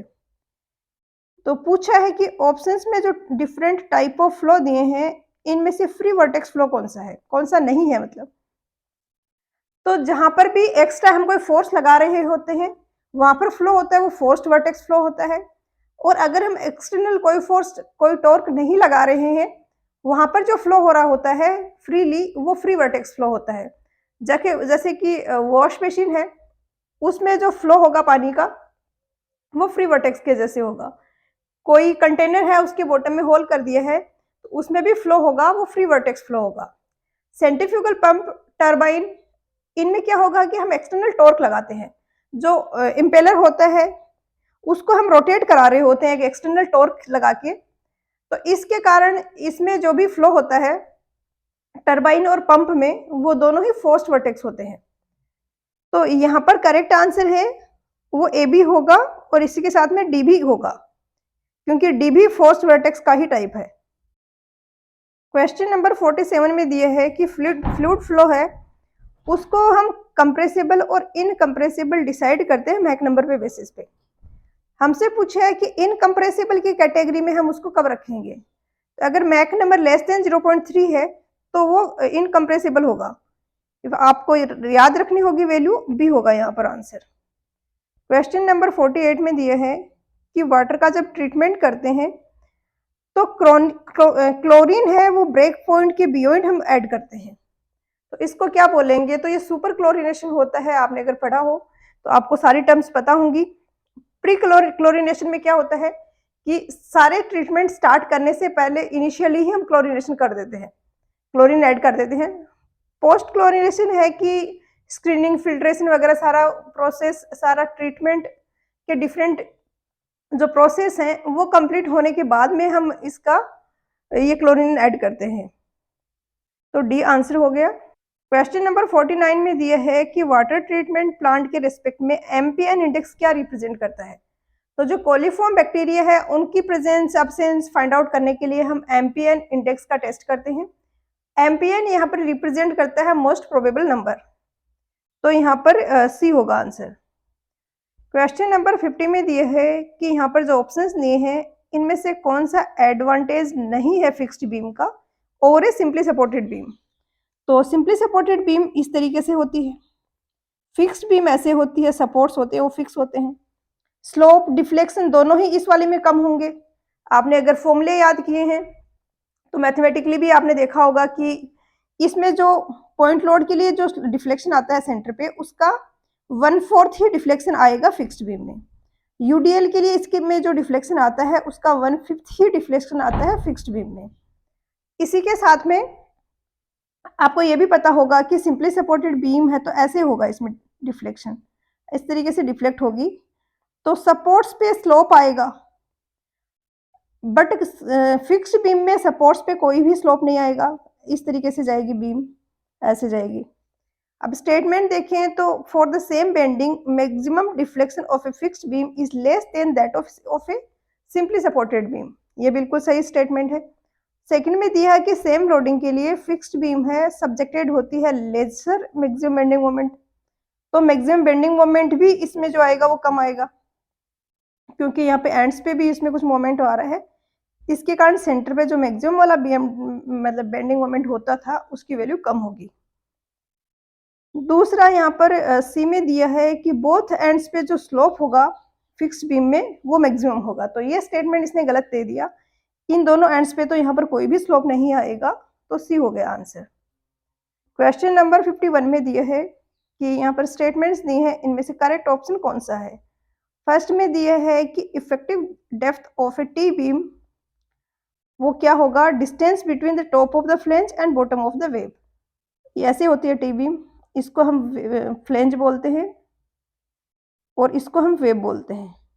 तो ये वेव के बॉटम से फ्लेंज के टॉप के बीच की डेप्थ को इफेक्टिव डेप्थ बोला है। तो ये तो टोटल डेप्थ होती है, इफेक्टिव डेप्थ है वो इससे कुछ कम होगी। सेकंड में दिया है डिजाइन पर्पज से जो ओवरऑल डेप्थ होती है सिंपली सपोर्टेड टी बीम की, वो यूजुअली हम अज्यूम करते हैं 1/12 टू 1/15 ऑफ द स्पैन। तो ये बिल्कुल सही स्टेटमेंट है। सिंपली सपोर्टेड के लिए ये वैल्यू होती है, और जो कंटिन्यूअस बीम है उसके लिए डिफरेंट लोडिंग के लिए अलग अलग वैल्यूज होती हैं। लाइट लोड अगर है तो 1/15 टू 1/20 ऑफ स्पैन होगा, अगर मीडियम लोड है तो 1/10 टू 1/12 ऑफ द स्पैन होगा। तो यहाँ पर फर्स्ट स्टेटमेंट है वो गलत है, सेकंड है वो करेक्ट है। क्वेश्चन नंबर 52 में दिया है कि पीआईईवी थ्योरी है, इससे हम रिएक्शन टाइम फाइंड आउट करते हैं। तो पूछा है कि पी यहाँ पर किसके लिए स्टैंड कर रहा है? ये सेम क्वेश्चन है, ये उसमें भी था, उसमें पीआईईवी में आई थिंक वहाँ पे आई का पूछा गया था, यहाँ पर पी का पूछा है। तो पी होता है परसेप्शन टाइम, जिसमें कि आपकी आईज है देखती है जो सिचुएशन है उसको और ब्रेन तक सिग्नल भेजती हैं। इसके बाद आता है पी के बाद आता है आई इंटेलेक्शन टाइम, जिसमें कि माइंड है वो डिफरेंट थॉट्स को अरेंज करता है, सिचुएशन को एनालाइज करता है। फिर ई रिप्रेजेंट करता है इमोशन को, जो इमोशनल सेंसेशन में जो टाइम जाता है वो, और वी होता है वोल्यूशन यानी जो फाइनल डिसीजन मेकिंग है वो। तो यहाँ पर बी परसेप्शन हो गया। क्वेश्चन नंबर 53 में दिया है कि IRC 66 के अकॉर्डिंग अगर design speed 80 kilometre per hour है तो एब्सोल्यूट मिनिमम स्टॉपिंग डिस्टेंस क्या होगी एक मूविंग व्हीकल की? तो यहाँ पर आपको फॉर्मूला याद रखना होगा स्टॉपिंग साइड डिस्टेंस का। दो पार्ट होते हैं इसके, एक तो रिएक्शन टाइम में जितनी डिस्टेंस व्हीकल ट्रेवल करेगा वो हम इस फॉर्मूले से कैलकुलेट करते हैं, दिस डिवाइडेड बाई 254F। ये फॉर्मूला मॉडिफाइड है, यहाँ पर आपको डायरेक्टली किलोमीटर पर आवर में ही वैल्यू रखनी है तो इजी रहेगा काफ़ी। यहाँ पे हम अब वैल्यूज रख देते हैं 80 इंटू 2.5 सेकेंड होता है reaction time, plus 80 into 80। F अब यहाँ पर दिया नहीं है तो इसकी वैल्यू 0.35 से लेके 0.4 तक होती है। तो अगर हम 0.35 रखते हैं इंटू 254, इसको अगर आप सोल्व करोगे तो ये 120 मीटर के अराउंड आएगा, बी होगा आंसर। क्वेश्चन नंबर 54 है प्री फैब्रिकेशन के रिगार्डिंग। बेसिकली कहीं कहीं पर कंस्ट्रक्शन होता है तो जैसे एक वॉल बनानी है आपने, तो वो वहां पर ना बनाकर कुछ प्री फैब्रिकेशन साइट्स होती हैं, वहां से वो डिफरेंट डिफरेंट कंपोनेंट्स बना लिए जाते हैं और फिर कैरी करके हम जहाँ बनाना है स्ट्रक्चर वहां पर लेके आ जाते हैं। तो ये थोड़ा नया कंसेप्ट है। इस पर मैंने देखा है ट्रेंड, आजकल क्वेश्चंस पूछे जा रहे हैं स्पेसिफिकली ऑनलाइन एग्जाम्स में। तो इसके लिए मैं कुछ कंटेंट ग्रुप पे शेयर कर दूंगी, आप एक बार गो थ्रू हो जाइए उससे। फर्स्ट यहाँ पर दिया है कि प्री फैब्रिकेशन कंसेप्ट है जो कंस्ट्रक्शन इंडस्ट्री का, वो इन्वॉल्व करता है combination of good design with modern high performance components and quality controlled manufacturing process. तो क्वालिटी बहुत अच्छे से कंट्रोल रहती है क्योंकि साइट पे काम होता है, वहां पर जो लोग काम कर रहे हैं वो यही काम रिपीटेटिव करते हैं। डिजाइन अच्छा होता है उसका। अब यहाँ पर दिया ऑप्शंस में कौन सा एडवांटेज नहीं है फैब्रिकेशन मेथड का। फर्स्ट में दिया है कि इस मेथड के कारण नॉन मोनोलिथिक स्ट्रक्चर बनते हैं, तो ये एडवांटेज नहीं है तो डिसएडवांटेज हुआ। बी में दिया shuttering and scaffolding is usually not necessary. अब आप वॉल बनानी नहीं है आपको, बनी हुई आप कहीं से लेके आ रहे हो कंपोनेंट, तो आपको शटरिंग वगैरह की जरूरत नहीं पड़ेगी, तो यही एडवांटेज हो गया। क्वेश्चन नंबर 55 में दिया है कि minimum height of door opening क्या होगा, एक जनरल रूल क्या है इसके रिगार्डिंग। तो मिनिमम हाइट होता है 0.9 इंटू 2 मीटर, जिसमें 0.9 विड्थ है और 2 मीटर हाइट होगी। और विड्थ और हाइट में भी एक रिलेशन होता है, ये भी आपको पता होना चाहिए। विड्थ है उसमें अगर 1.2 मीटर हम ऐड करेंगे तो हमें हाइट मिल जाएगी। रिकमेंडेड जो साइज है रेजिडेंशियल बिल्डिंग के लिए वो है 0.75 इंटू 1.9 मीटर। तो यहाँ पर बी होगा आंसर। क्वेश्चन नंबर 57 में दिए है कि न्यूट्रल सॉल्यूशन है जिसकी pH 7 है, तो वहां पर हाइड्रोक्सिल आयन की कंसंट्रेशन क्या होगी। H प्लस आयन और OH माइनस आयन इनके कंसंट्रेशन है, वो टोटल कंसंट्रेशन है वो हमेशा 10⁻⁻14 होगी।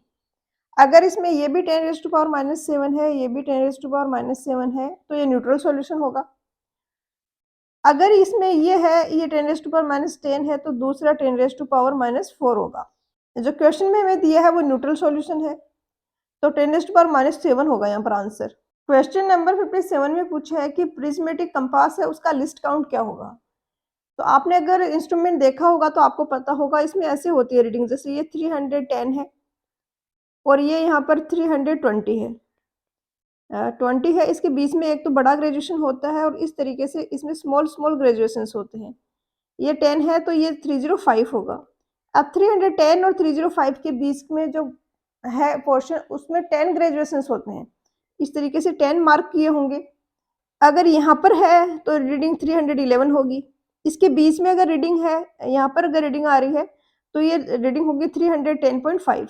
हाफ डिग्री तक ये एक्यूरेट मेजर कर सकता है, तो लिस्ट काउंट इसका हाफ डिग्री हुआ, जिसको हम मिनट्स में कह सकते हैं कि 30 मिनट होगा, क्योंकि एक डिग्री में 60 मिनट्स होते हैं। दूसरा होता है सर्वेयर्स कंपास, जिसका होता है इससे भी कम 15 मिनट। आप ऐसे याद रख सकते हो कि सर्वेयर्स है वो स्मॉल को भी एक्यूरेटली मेजर कर लेता है, स्मॉल भी मेजर कर सकता है, उसका एक लिस्ट काउंट स्मॉल होता है, तो बी हो गया। नेक्स्ट में क्वेश्चन है 58। यहाँ पर पूछा है कि पर्ट फॉर्मूला के अकॉर्डिंग अप्रोक्सीमेट एक्सपेक्टेड टाइम क्या होगा अगर ये 3 डेटा हमें दिए गए हैं। तो एक्सपेक्टेड टाइम होता है pessimistic time plus 4 times most likely time plus optimistic time divided by 6। तो 12 to 14, 14 और 19, तो ये 19 डिवाइडेड बाई 6 आएगा, तो 3.2 आ जाएगा आंसर। क्वेश्चन नंबर 59 में दिए है कि जो मेथड है लॉन्ग वॉल शॉर्ट वॉल और जो सेंटर लाइन मेथड, उनके रिगार्डिंग है एस्टिमेशन का क्वेश्चन कि centre to centre length long wall की 5 मीटर है, centre to centre length short wall की 3 मीटर है, थिकनेस 30 मीटर है, तो शॉर्ट वॉल की लेंथ क्या होगी। तो हम समझते हैं इसको। ये यहाँ पर आप बीच में सेंटर लाइन देख रहे हो। अब सेंटर लाइन की लेंथ मेजर करते हैं तब तो आपको दिख ही रहा होगा हम कौन सी लेंथ मेजर करते हैं, जो मैंने डॉटेड लाइन बनाई हुई है। लॉन्ग वॉल की सेंटर लाइन की लेंथ अगर मैं बता रही हूँ, मतलब यहाँ से लेके यहाँ तक की मैं लेंथ बता रही हूँ। शॉर्ट वॉल के सेंटर लाइन की लेंथ अगर दी गई है तो यहाँ से लेके यहाँ तक की होगी। अब मेरे से पूछा है शॉर्ट वॉल की length. Long wall short wall method में हम इस तरीके से मिला देते हैं इनको, आप ऐसे समझ सकते हो कि ऐसे मिला दिया आपने यहाँ से। तो अब क्या होगा, ये तो हो गई शॉर्ट वॉल और ये वाली हो गई लॉन्ग वॉल। अब यहाँ पर हमें वैल्यूज क्या क्या दी गई हैं। लॉन्ग वॉल है वो 5 मीटर है सेंटर टू सेंटर और शॉर्ट वॉल 3 मीटर है। मतलब ये डिस्टेंस यहाँ से लेके यहाँ तक जो है ये 5 मीटर है और ये है ये 3 मीटर है सेंटर टू सेंटर। हमसे पूछा गया है कि अगर वॉल की थिकनेस है वो 0.3 मीटर है तो ये शॉर्ट वॉल की लेंथ है वो क्या होगी। मतलब यहाँ से लेके यहाँ तक का हमें कैलकुलेट करना है ये वाली distance.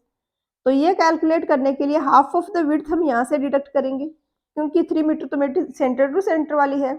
Half of the width हम यहाँ से डिडक्ट करेंगे तो 3 मीटर में से हम कितना डिडक्ट करेंगे 0.3/2 माइनस 0.3/2 तो 2.7 मीटर आ जाएगा आपका फाइनल आंसर। सी होगा आंसर यहाँ पर 2.7 मीटर। क्वेश्चन नंबर 60 में दिए है कि क्वांटिटी ऑफ इरिगेशन वाटर है ये अफेक्टेड होती है अगर टॉक्सिसिटी हो स्पेसिफिक आयंस की। अब पूछा आपसे है कि सोडियम एब्जॉर्प्शन रेशियो क्या होगा।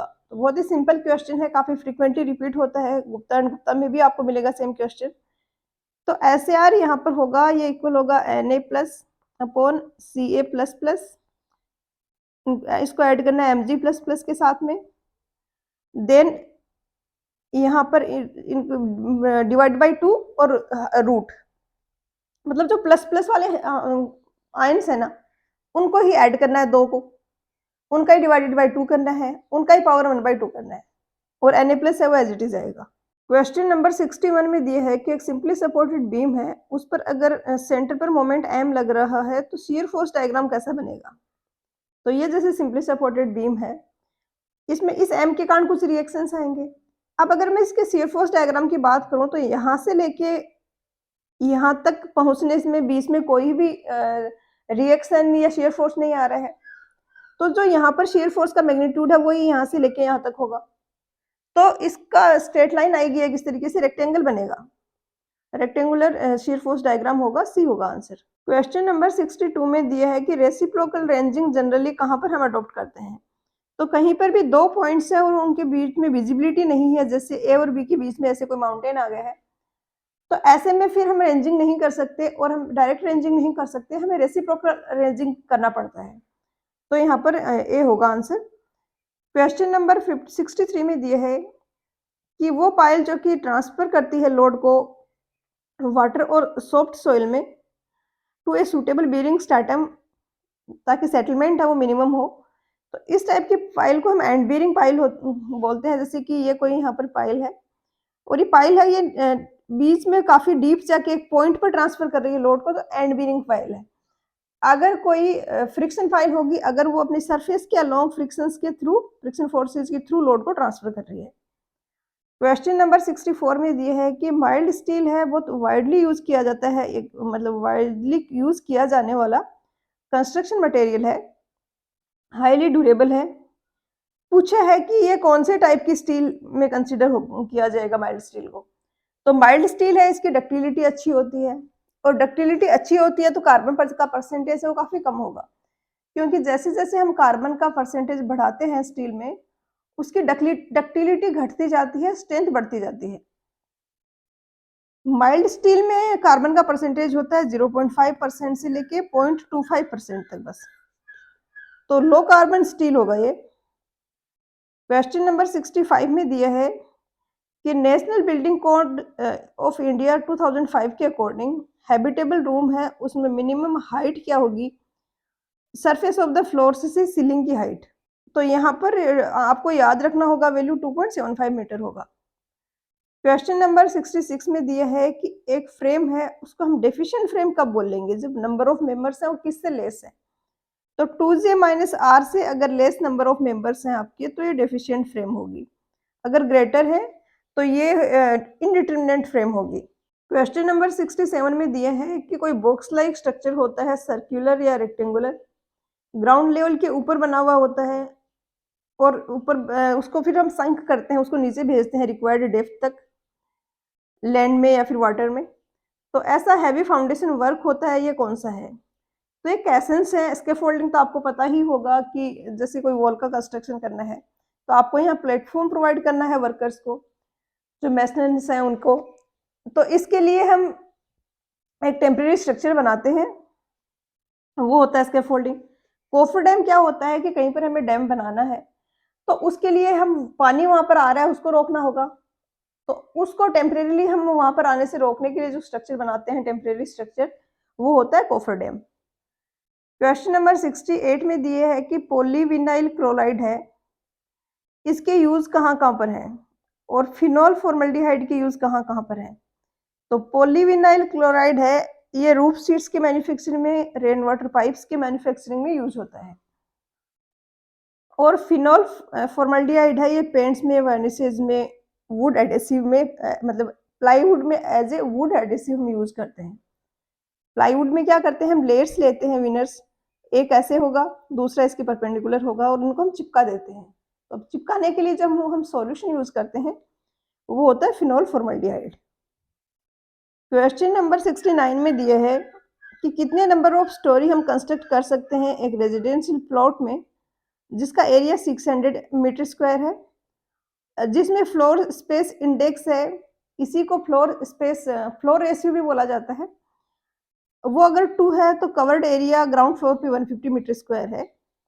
तो कितने नंबर ऑफ स्टोरी हम बना सकते हैं? तो फ्लोर एरिया रेशियो या फ्लोर स्पेस इंडेक्स है, ये रेशियो होता है total built up area divided by area of plot. तो इसकी वैल्यू है 2, इसकी वैल्यू 2 है, तो टोटल बिल्ट अप एरिया अगर x हुआ तो दिस डिवाइडेड बाय 600। यहाँ से मेरे पास आ गया कि टोटल बिल्ट अप एरिया मेरा हो सकता है 1200, और एक फ्लोर यहाँ पर मेरा है, उसका एरिया है 150। तो कितने फ्लोर यहाँ पर बना सकते हैं हम? 1200 डिवाइडेड बाई 150, और इसको सोल्व करोगे तो 8 आएगा। क्वेश्चन नंबर 70 में दिया है कि कौन सा टाइप ऑफ फ्लो है जिसमें फ्लूइड पार्टिकल्स है वो स्ट्रीमलाइन के अलोंग फ्लो करते हैं और अपनी एक्सिस के अबाउट रोटेट भी होते हैं।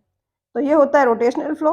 क्वेश्चन नंबर 71 में दिए है कि खोसलाज थ्योरी के अकॉर्डिंग परमिसिबल एग्जिट ग्रेडियंट क्या होगा फाइन सैंड के लिए? तो ये टेबल है जो कि आपको याद रखनी है। फाइन सैंड के लिए 1/6 टू 1/7 होता है, कोर्स के लिए 1/5 टू 1/6 होता है, और शिंगल के लिए 1/4 टू 1/5 होता है।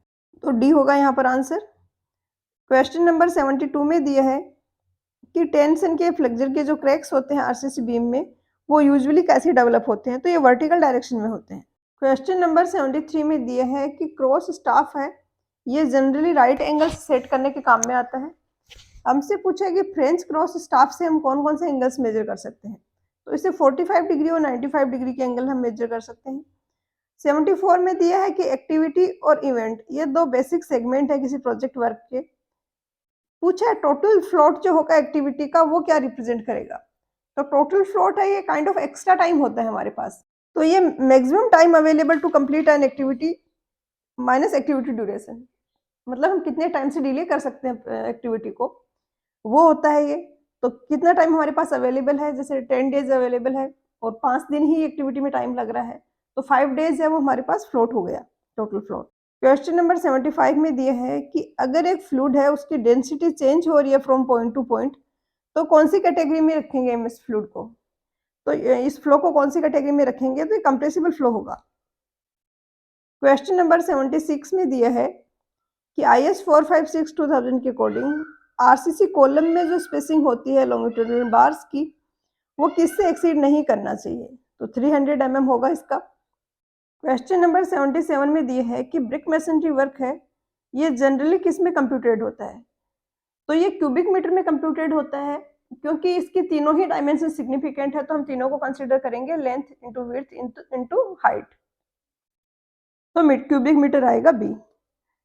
क्वेश्चन नंबर 78 में दिया है कि एमकेएस सिस्टम में स्कर्टिंग है जो इंटरनल वॉल्स में, वो जनरली किस में मेजर की जाती है? तो ये मीटर्स में मेजर करी जाती है। क्वेश्चन नंबर 79 में दिए है कि कोई फिक्स्ड बीम है और इस पर कोई कंसंट्रेटेड लोड अगर लग रहा है W, तो मैक्सिमम डिफ्लेक्शन क्या होगा? इसका मैक्सिमम डिफ्लेक्शन निकालने के लिए आपका जो सिंपली सपोर्टेड का है W³/48 EI, ये याद रखो, इसका 1/4 होगा वो फिक्स्ड बीम के लिए होगा। और अगर यूडीएल लग रहा है तो जो सिंपली सपोर्टेड बीम है उसका 1/5 होता है। तो इसको 1/4 से मल्टीप्लाई करोगे तो ये आ जाएगा आपका 192। हाँ, तो यहाँ पर आपका ऑप्शन सी होगा आंसर। 80 में दिया है कि ट्रेस है जिसमें जे जॉइंट है, एम मेंबर है, तो परफेक्ट फ्रेम कब होगी? परफेक्ट फ्रेम तब होगी जब M will be equal to 2J minus R. और कुछ नहीं दिया है तो आर की वैल्यू हम 3 लेंगे। ट्रस्ट दिया है मतलब उसके जो एंड्स हैं वो सिंपली सपोर्टेड के जैसे होंगे, जो सपोर्ट्स हैं, इसलिए आर की वैल्यू है वो 3 आएगी।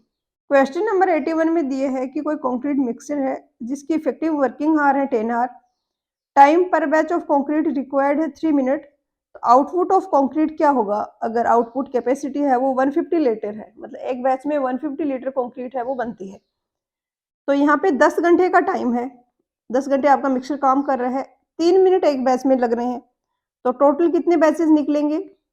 400 बैचेस निकलेंगे टोटल। 400 इंटू 150, एक बैच में 150 बना रहा है तो 400 बैचेस में 400 इंटू 150 बनाएगा। साथ ही आपको एफिशिएंसी दी गई है 90%, तो इसको आप 0.9 से मल्टीप्लाई कर दोगे। टोटल जो वॉल्यूम आ रहा है इसका 90% ही कंक्रीट हमें मिलता है। इसको जब आप सोल्व करोगे तो 27,000 आएगा answer, option B. Question number 82 में दिए है कि एक रोड रोलर जो कि कॉम्पैक्ट करता है सॉइल को, एग्रीगेट्स, कंक्रीट को, ग्रेवल को, तो कौन सा टाइप ऑफ रोलर है जो कि लार्ज होता है साइज में? राइड ऑन रोलर है, सेवरल रोल्स होती है उसमें रबर टायर्स की फ्रंट एंड पे या रियर एंड पे, तो ये पिन्यूमेटिक रोलर होता है। ये शीप फुट रोलर है जिसमें इस तरीके से प्रोजेक्शंस बने हुए हैं। ये पिन्यूमेटिक रोलर है जिसमें एक रबर टायर है, ये दूसरा रबर टायर है, तीसरा है, ये चौथा है, और इस वाले को हम बोलते हैं smooth wheeled roller. Question number 83 में दिया है कि आर्च का कोई मेंबर है जो कि इंक्लाइंड थ्रस्ट को रेजिस्ट करने के लिए बनाया गया है, तो उसको हम क्या कहते हैं? तो अबटमेंट होता है। ये जो यहाँ पर है, ये जो सपोर्ट दे रहा है यहाँ पर एंड्स को, वो अबटमेंट है। ये इंटरनल जो सरफेस होती है इसको हम बोलते हैं सोफिट, और ये जो मेंबर्स हैं, वेजेज लगे हैं, इनको बोलते हैं वॉशियर्स। तो सी हो गया यहाँ पर आंसर, अबटमेंट। 84 में दिया है कि वाटर में हार्डनेस होता है वो मेनली कैल्शियम और मैग्नीशियम सोल्ट्स के कारण होता है, और ये अगर वाटर डिस्ट्रीब्यूशन में जमेगा, अगर जो वाटर हम सप्लाई कर रहे हैं उसमें हार्डनेस है तो, और डैमेज करेगा, एफिशिएंसी है उनका, कैपेसिटी है फ्लो करवाने की, उसको कम करेगा। अब दिया है कि सोल्युबल साल्ट्स होते हैं जो मैग्नीशियम और कैल्शियम के प्रेजेंट होते हैं क्लोराइड और सल्फाइड की फॉर्म में, तो हम इसको परमानेंट हार्डनेस बोलते हैं। तो दोनों ही स्टेटमेंट करेक्ट हैं। क्वेश्चन नंबर 85 में दिए है कि एक स्ट्रीम ऑफ व्हीकल्स है, उसके लिए फ्लो क्यू है, डेंसिटी के है, स्पेस मीन स्पीड वी है, तो इनका बीच में क्या रिलेशन होगा? तो अगर आपको पता हो तो फ्लो होता है व्हीकल्स पर आर, यानी ये कोई रोड है, यहाँ पर कोई ऑब्जर्वर है, वो ऑब्जर्व कर रहा है, नोट कर रहा है, 1 घंटे में जितने नंबर ऑफ व्हीकल्स पास होंगे वो फ्लो होगा, तो व्हीकल पर आर हो गया ये फ्लो। इसके बाद वी तो आपको पता ही है किलोमीटर पर आवर में होता है, वेलोसिटी जो स्पीड जो है, और डेंसिटी होता है कि पर किलोमीटर रोड का जो स्ट्रेच है उसमें कितने नंबर ऑफ व्हीकल्स प्रेजेंट है, तो डेंसिटी आपका हो जाएगा व्हीकल्स पर किलोमीटर। अब इन तीनों में रिलेशन निकालना है, तो व्हीकल पर आवर अगर आपको निकालना है तो डेंसिटी के जो है व्हीकल पर किलोमीटर को आप मल्टीप्लाई कर दोगे वेलोसिटी से, वेलोसिटी से मल्टीप्लाई करोगे, वेलोसिटी होता है kilometre per hour, kilometre kilometre cancel हो गया, और व्हीकल पर आवर आ जाएगा जो कि होता है फ्लो। तो यहाँ से हमें पता चल गया कि Q इक्वल होगा वो K इंटू वी के इक्वल होगा, तो बी होगा आंसर। क्वेश्चन नंबर 86 में दिया है कि एक नेटवर्क डायग्राम है प्रोजेक्ट प्लानिंग में, उसमें क्रिटिकल पाथ है, वो कौन सी एक्टिविटीज के अलोंग होता है? मतलब जिन एक्टिविटीज के अलोंग क्रिटिकल पाथ होगा, या क्रिटिकल पाथ पे जो एक्टिविटीज लोकेटेड है उनके लिए टोटल फ्लोट क्या होगा?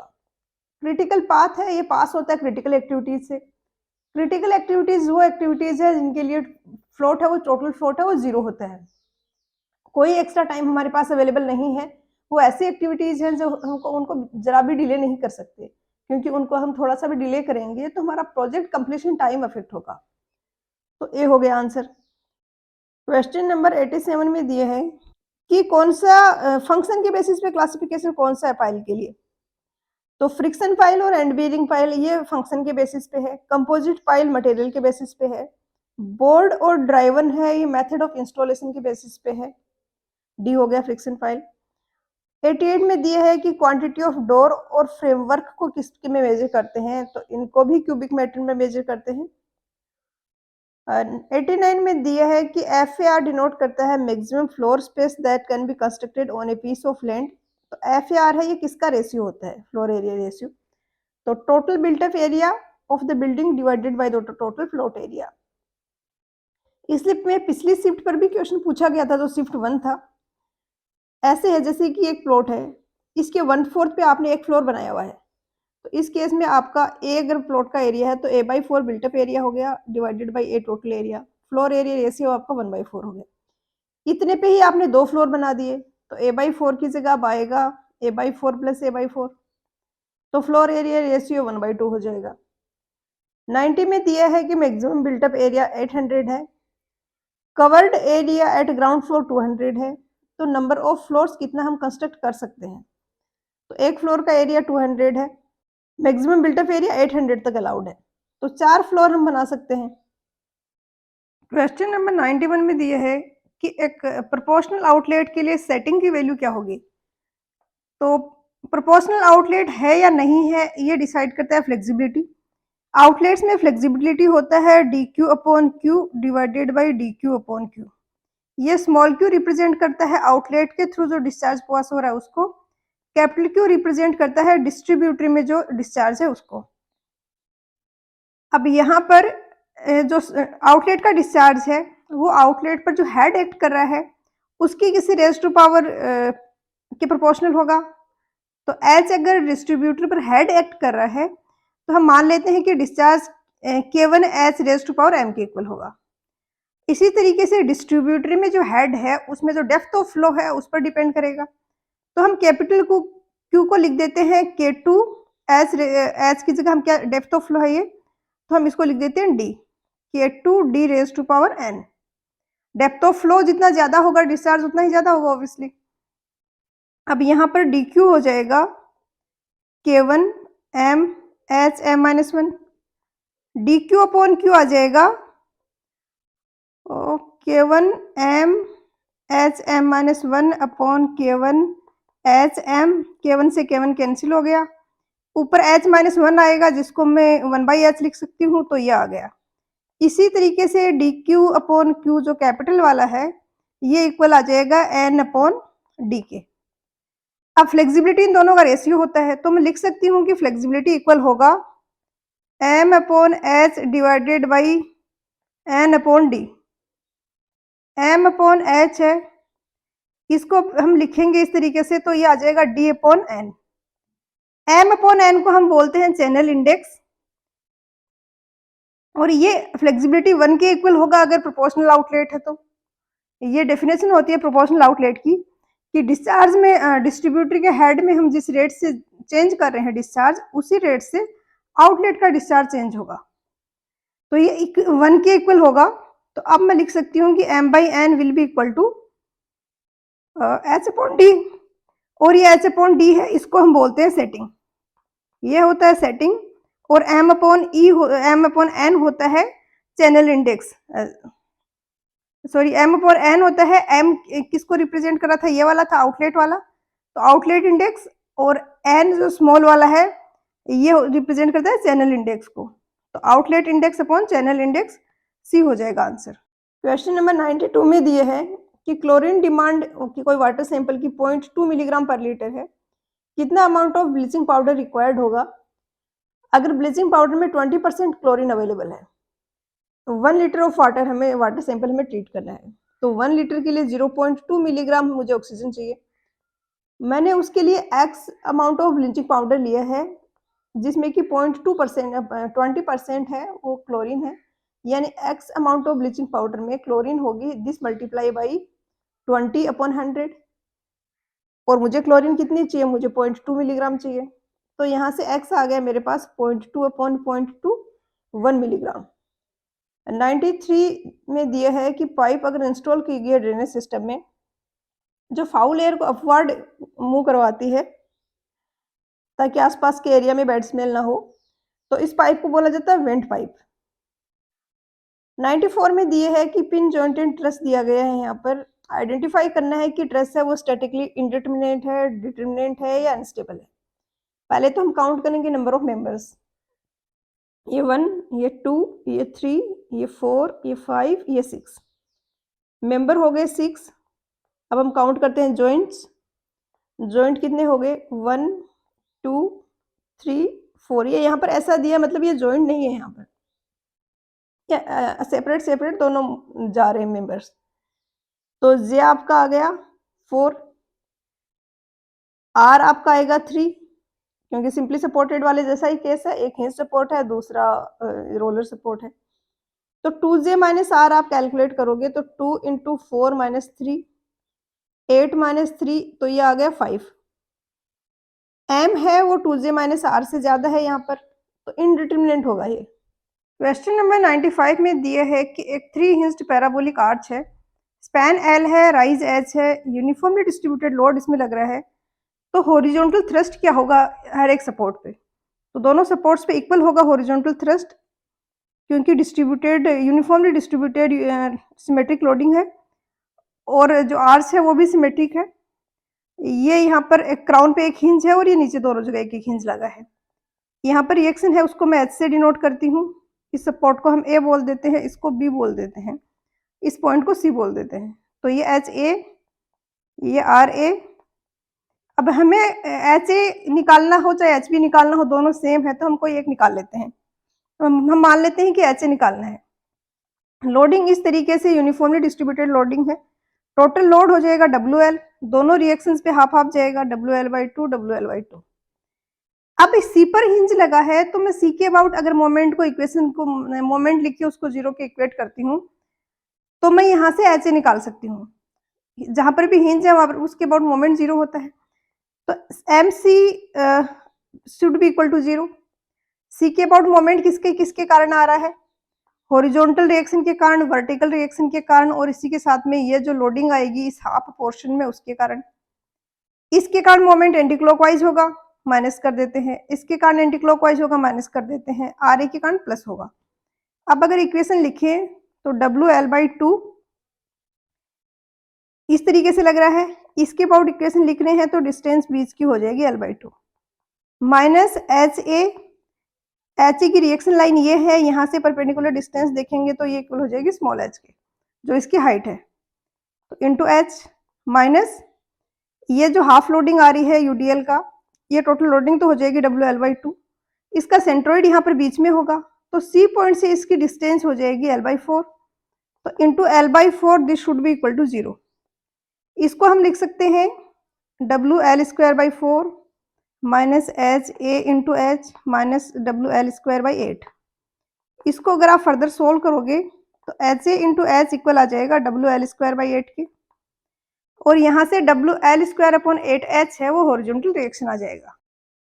क्वेश्चन नंबर 96 में दिए है कि आरसीसी फुटिंग का जब हम डिजाइन करते हैं लिमिट स्टेट मेथड से तो दो टाइप का सीयर का चेक लगाते हैं, वन वे सीयर और टू वे सीयर। हमसे क्रिटिकल सेक्शन पूछा गया टू वे सीयर का, तो IS 456 का क्वेश्चन है और काफी फ्रिक्वेंटली क्वेश्चन पूछे जाते हैं इस कोड पर। ये जैसे कॉलम है तो टू वे सीयर के लिए यहाँ से d/2 डिस्टेंस पर इस तरीके से हम सेक्शन लेते हैं। ये सेक्शन होता है critical section two way shear के लिए, डी होगा आंसर। 97 में दिए है कि एक सर्वे लाइन ए बी है, वो उसके में उसमें कोई ऑब्स्टेकल आ गया है। एक line B C 300 metre long was set out perpendicular to A B, मतलब ए से बी के बीच में कोई ऑब्स्टेकल आ गया। तो हमने क्या किया, बी सी ये वाली लाइन ली यहाँ पर इसके परपेंडिकुलर, ए बी के परपेंडिकुलर ये बी सी लाइन ली और एंगल बी सी डी है वो 45 डिग्री रखा। तो दूसरा कोई पॉइंट ए है, सॉरी डी है दूसरा पॉइंट, तो अगर ये डी पॉइंट है तो ये वाला एंगल है ये 45 डिग्री है। तो determine the obstructed length B D, मतलब इस डिस्टेंस में ऑब्स्ट्रक्शन आ गया तो हमने सी पॉइंट ले लिया इधर। तो अब हमें ये पता चल गया कि ये डिस्टेंस 300 मीटर है और ये एंगल हमने मेजर कर लिया। तो बीडी हमसे पूछा गया है कि बीडी कैलकुलेट करो आप। तो ये एंगल अगर 45 डिग्री है तो tan 45 डिग्री की वैल्यू होती है 1, मतलब बेस और जो परपेंडिकुलर है वो इक्वल होंगे।